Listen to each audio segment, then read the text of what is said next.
능하사 천지를 만드신 하나님 아버지를 내가 믿사오며 그 외아들 우리 주 예수 그리스도를 믿사오니 이는 성령으로 잉태하사 동정녀 마리아에게 나시고 본디오 빌라도에게 고난을 받으사 십자가에 못 박혀 죽으시고 장사한 지 사흘 만에 죽은 자 가운데서 다시 살아나시며 하늘에 오르사 전능하신 하나님 우편에 앉아 계시다가 거기로부터 산자와 죽은 자를 심판하러 오시리라.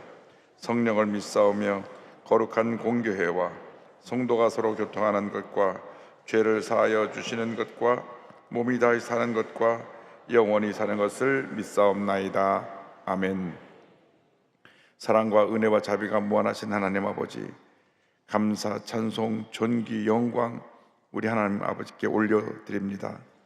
저희들 오늘 또 새로운 날을 허락하여 주시고 주님 앞에 찬양과 기도와 감사로 말씀으로 하루를 시작해 주시는 은혜를 감사드립니다.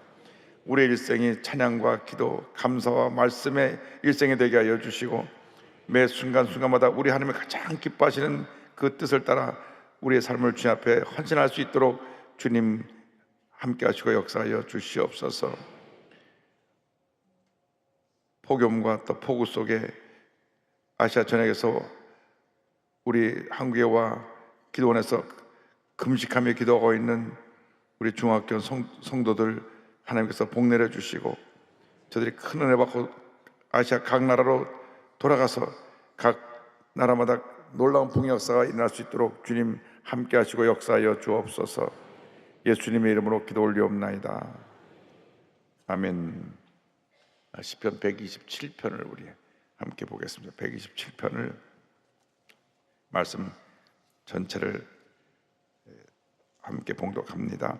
야훼께서 집을 세우지 아니하시면 세우는 자의 수고가 헛되며 야훼께서 성을 지키지 아니하시면 파수꾼의 깨어있음이 헛되도다.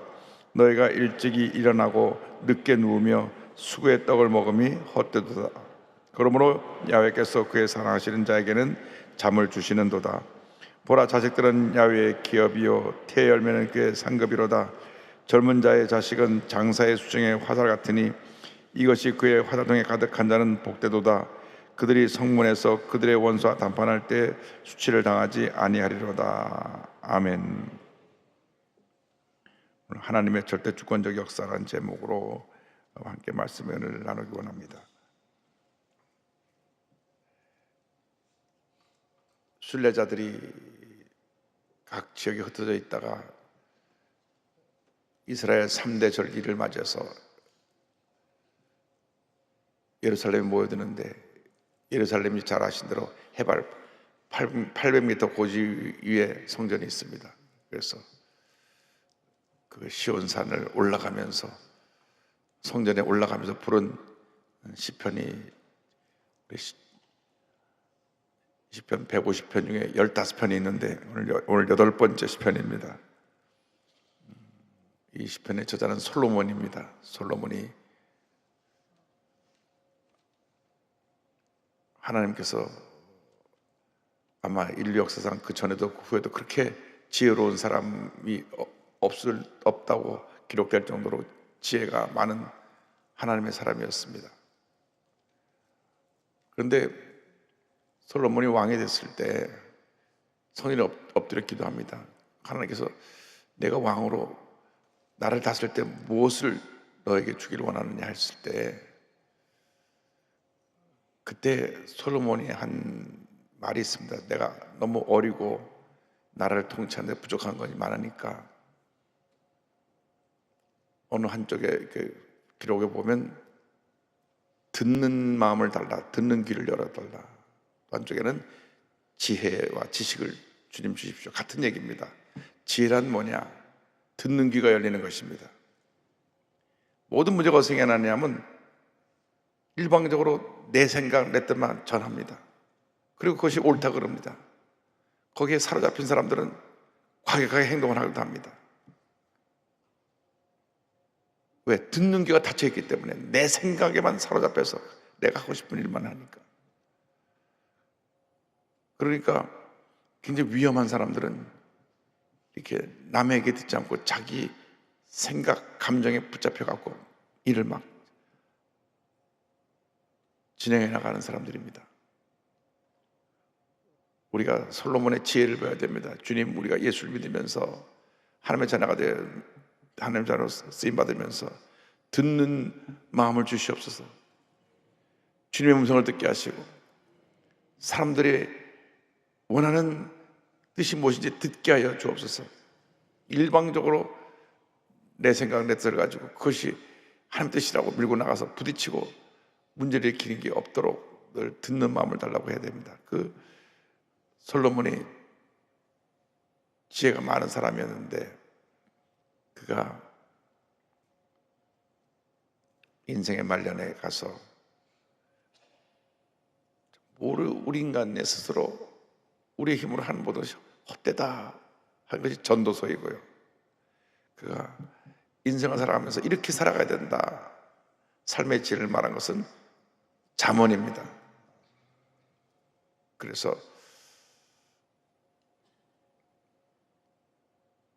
제가 강원도 예손에 갔을 때 우리 대천덕 신부님은 루벤 아자 토레이 무디 동역자의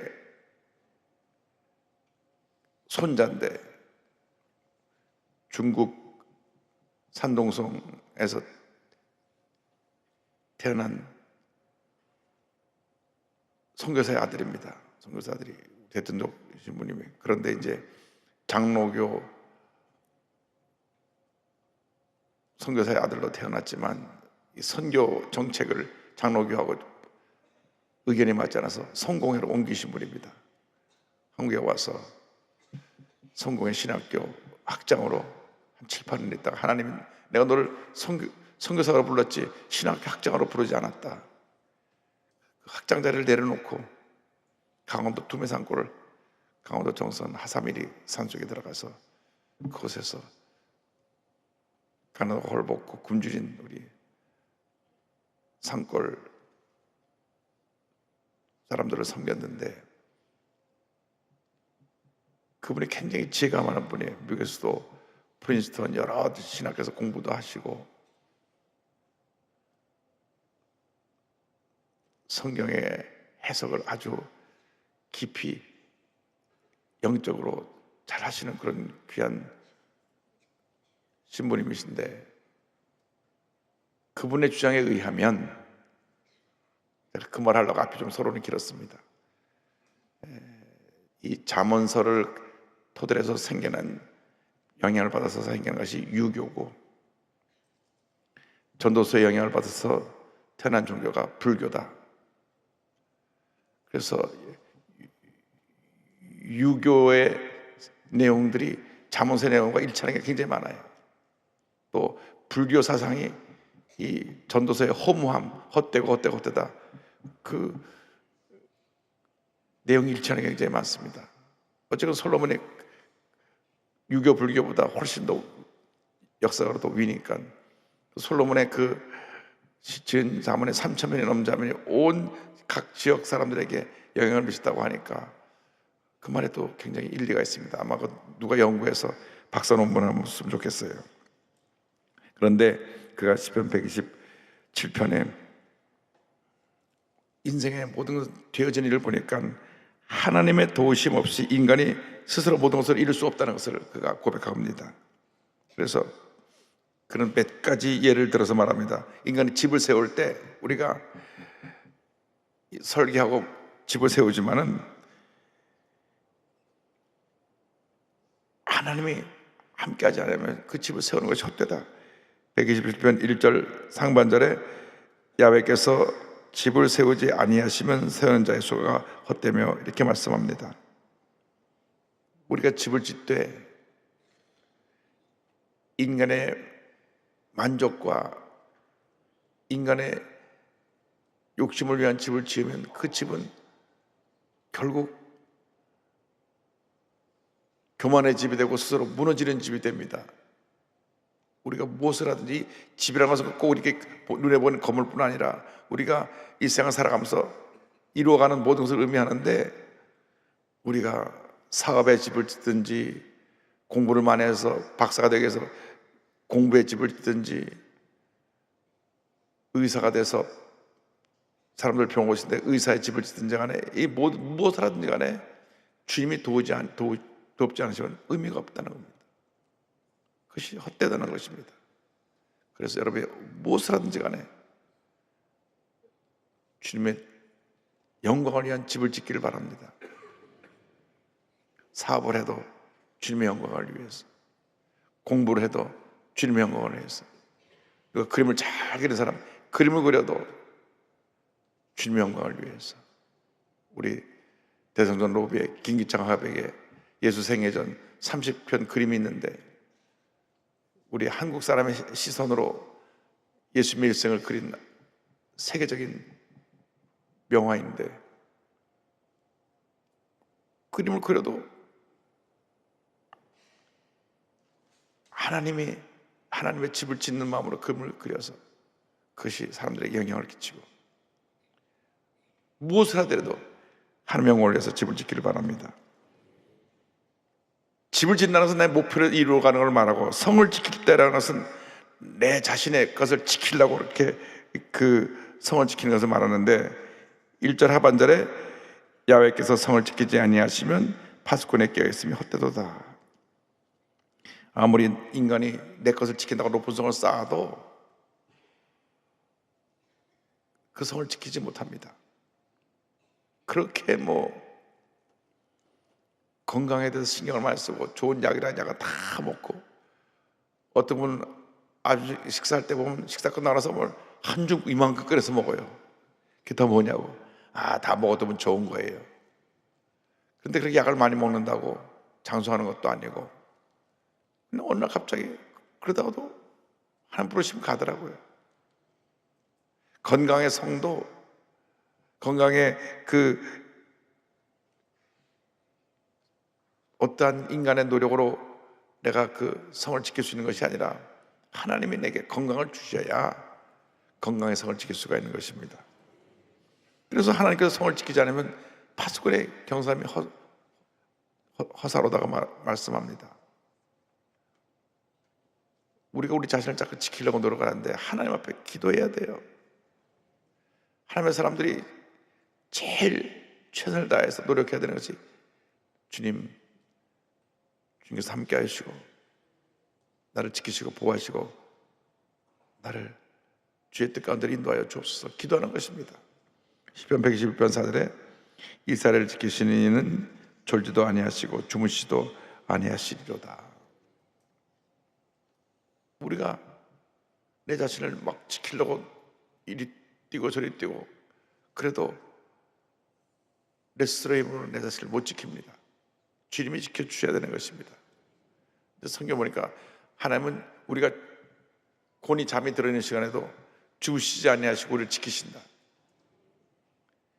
이스라엘 백성들이 잠자리에 들기 전에 드리는 기도가 있습니다. 잠자다가 심장마비로 부르심을 받을 수도 있기 때문에 주님 내 영혼을 하나님의 손에 부탁합니다 하고 잠잘 때 잠자리 기도입니다. 그 기도가 예수님의 십자가상의 치료 중에 하나입니다. 내 영혼을 아버지 손에 부탁합니다. 주님께 맡겨야 돼요. 내 생명도 주님께 맡겨야 되는 것입니다. 주님께 맡기지 않으면 우리가 스스로를 지킬 수가 없습니다. 또 힘써서 일을 했대. 힘써 일을 해도 요즘은 너무나 물가가 뛰고 경제가 어려워서 열심히 일을 했는데 조그만 음식점 하나는 분들 얘기 들어보면 한 달 내내 일을 하고 뭔가를 하는 것 같은데 계산해 보면 다 제하고 나면 남는 게 아무것도 없대요. 그래서 사람을 쓰지 못한답니다. 인건비가 겨우 남는 건데 그래서 그냥 부부가 힘들어서 나와서 그냥 일을 해요. 음식도 만들고 또 식사도 배달하고 거기서 조그만 가게 손님들 섬기고 그렇게 부부가 중노동해야 두 사람 인건비만 겨우 나오는 현실이다.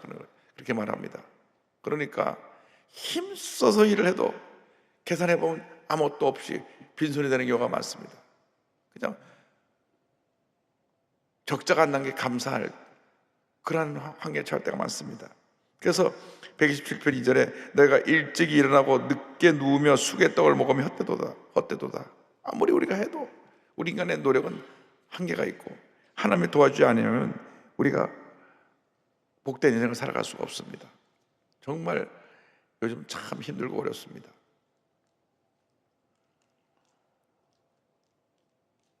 전 세계 어느 나라 가봐도 우리나라처럼 이렇게 먹는 거, 음식값이 이렇게 비싸고 우리 현재 수준에 비해서 많이 가격이 오른 것은 우리나라밖에 없습니다. 우리나라보다 훨씬 잘 사는 미국이나 유럽의 선진국가들 가보면 다른 건 다 올라도 휘발유 값도 오르고 뭐 다 올라도 음식값은 거의 비슷합니다. 제가 80년대 약 40년 전에 미국에 갔었는데 그때 40년 전에 맥도날드 빅맥 세트가 1불 40센트, 50센트, 아침 브렉퍼스트는 99센트, 맥머핀 했는데 세부터 먹는 얘기해서 죄송합니다만은 지금 40년 지난 다음에 지금 미국 가도 그게 3불, 4불, 3불, 4불밖에 안 해요. 그러니까 거의 음식값이 오른 게 아니에요. 그런데 특갈비탕 21,000원.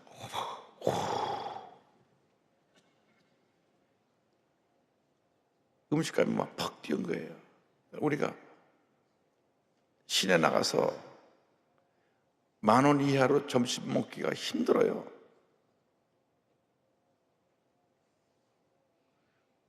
우리 교회 구내식당이 한 6,000원 꼴 정도로 원가가 들어가는데 밖에 나가면 12,000원 줘도 그렇게 못 먹어요. 6,000원짜리 점심이 없어요. 어디 있어? 없어요.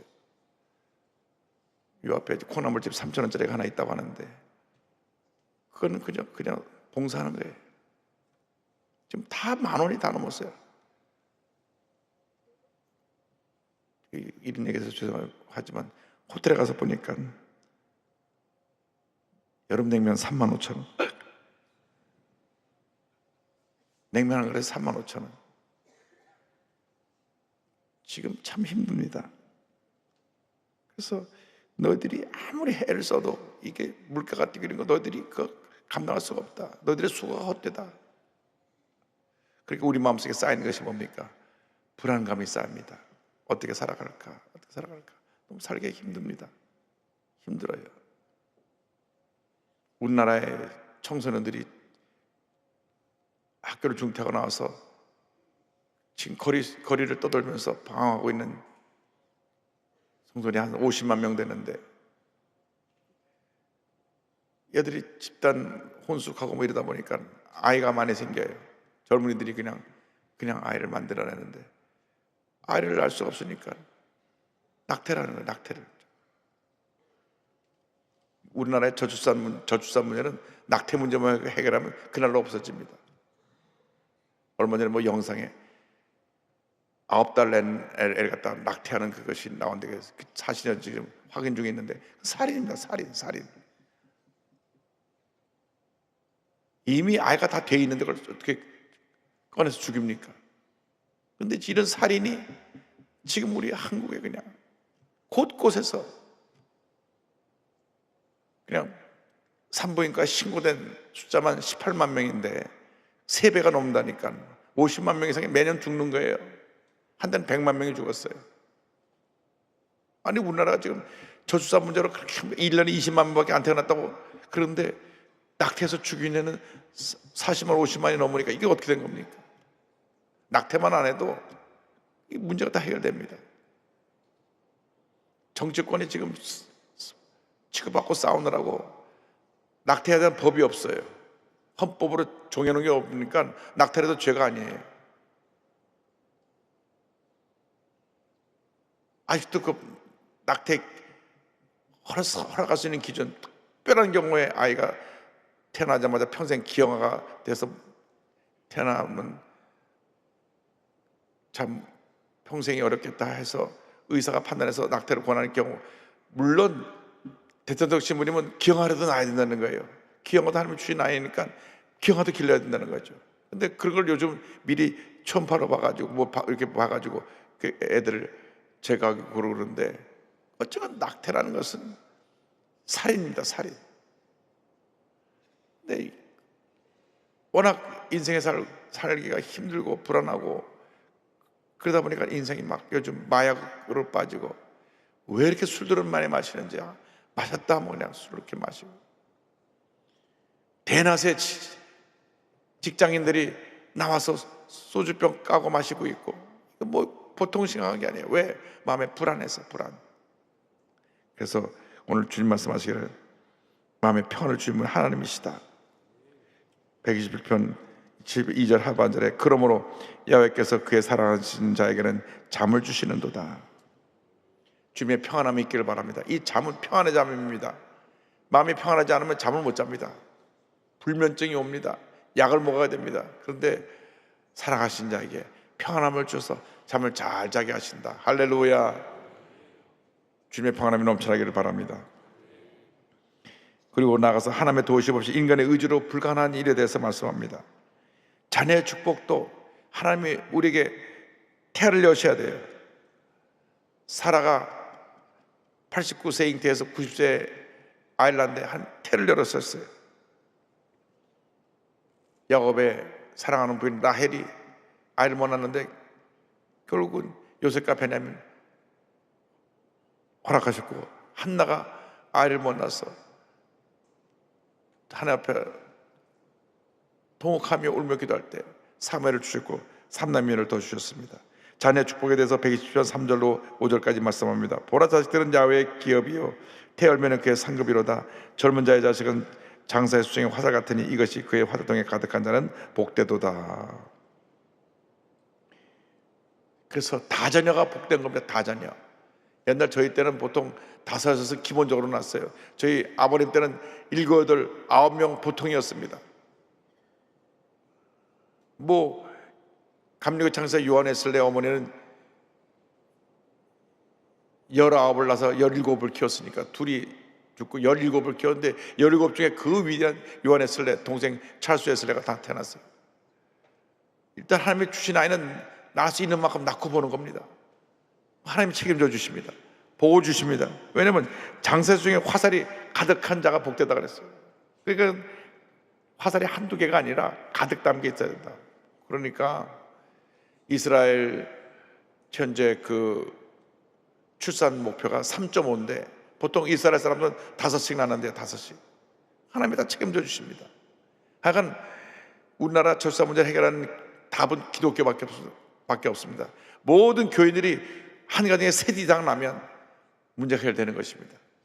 셋 이상 나려면 무조건 결혼해야 됩니다. 하여간 눈 딱 감고 이렇게 비슷한 나이가 되면 그냥 결혼하고 살면 돼요. 성질만 못되지 않았으면 그냥 살면 돼요. 살다 보면 다 똑같아요. 그러니까 결혼을 맞춰서 하는 거니까 그러다가 나이 40대고 50대지 말고 그저 눈 뚝 감고 결혼해서 애 한 30 낳다 보면 잘 사는 겁니다. 아니, 웃을 일이 아니라 심각하게 제가 말씀드리는 거예요. 여러분 자녀들 다 결혼시키세요. 올해는 연말까지 시간이 얼마 안 남았으니까 무조건 다 결혼시키세요. 그래서 교회 내에 다 남녀를 찾아서 우리 자제분들이 결혼하지 않은 자제분들은 다 목록을 만들어 가지고 다 이렇게 매칭을 해가지고 각 대기업별로 올해 연말까지 이제 결혼 몇 상을 시키는가, 실적을 좀 올리고 결혼한 다음에 애를 몇씩 낳는가 다 해서 셋 이상 낳기. 할렐루야. 그리고 우리를 하나님이 수치를 당하지 않게 하신다. 마지막에 이렇게 되어 있습니다. 그들이 성문에서 그들의 원수와談판할 때 수치를 당하지 아니하리로다. 우리가 대적에만 쳐들어오는데 주님께서 원수의 목전에서 상을 차려주시는 것입니다. 시편 23편 5절 말씀 우리 다 같이 봉독하고 말씀을 마무리합니다. 주께서 내 원수의 목전에서 내게 상을 차려주시고 기름을 내 머리에 부으셨으니 내 잔이 넘치나이다. 아멘. 이 말씀 보면요, 원수의 목전에서 상을 차려주시고 기름을 부어서 하나님의 영광스러운 하나님의 종으로 세우셨기 때문에 내 잔이 넘쳐납니다. 은혜의 잔이, 축복의 잔이 넘쳐나는 그런 삶을 살게 되는 것입니다. 그 같은 인생 살아가는 여러분 모두 되시기를 주님의 이름으로 축원합니다. 다 일어나셔서 우리 마음의 소원을 가지고 가슴에 손 얹고 기도 제목 가지고 가슴에 손 얹고 본인이나 가족 중에 몸이 아픈 사람들은 가족을 대신해서 또 아픈 자리에 손 얹고 기도합니다. 사랑과 은혜와 자비가 무한하신 하나님 아버지, 주님이 함께하지 아니하시면 모든 것이 헛되다는 것을 우리가 오늘 아침에 말씀을 통해서 깨닫게 하심을 감사합니다. 일생 살아간 동안 오직 주님과 동행하며 주의 손에 붙잡혀 주님의 귀한 뜻을 이루어나가는 저희 모두가 될 수 있도록 은혜의 은혜를 더하여 주시옵소서. 마음의 거룩한 소원들이 이루어질지어다. 모든 문제는 떠나갈지어다. 모든 질병도 물러갈지어다. 머리끝부터 발까지 온몸의 질병과 가족 가운데는 모든 질병은 이 시간 묶음을 놓고 떠나갈지어다. 치료가 임할지어다. 건강이 임할지어다. 하나님의 은혜 가운데 기도의 제목들이 응답될지어다. 나사렛 예수 그리스도의 이름으로 명하노니 흑암의 권세는 물러갈지어다. 마음의 질병, 육신의 질병, 모든 질병은 떠나갈지어다. 주님, 우리의 기도를 들으심을 감사합니다. 오늘도 주 앞에 기도할 때 응답하여 주시고 내 잔이 넘치나이다 한 그 고백이 우리의 고백이 되게 하여 주옵소서. 오늘도 예물드린 손길들마다 주님께서 복 주셔서 그 손길이 귀하게 하여 주시고 하나님 모든 기도 제목이 다 주의 뜻 가운데 응답되게 하옵소서. 예수님의 이름으로 기도드립니다. 아멘. 지금은 우리의 구세주 예수 그리스도의 무한하신 은혜와 하나님 아버지의 권을보신 사랑과 성령의 감동감화 인도교통 충만하게 하시며 하나님이 함께하시 아니하시면 모든 것이 헛되다는 귀한 말씀으로 하루를 시작한 주님의 귀한 백성들이 지금부터 영원토록 함께 있을지어다. 아멘.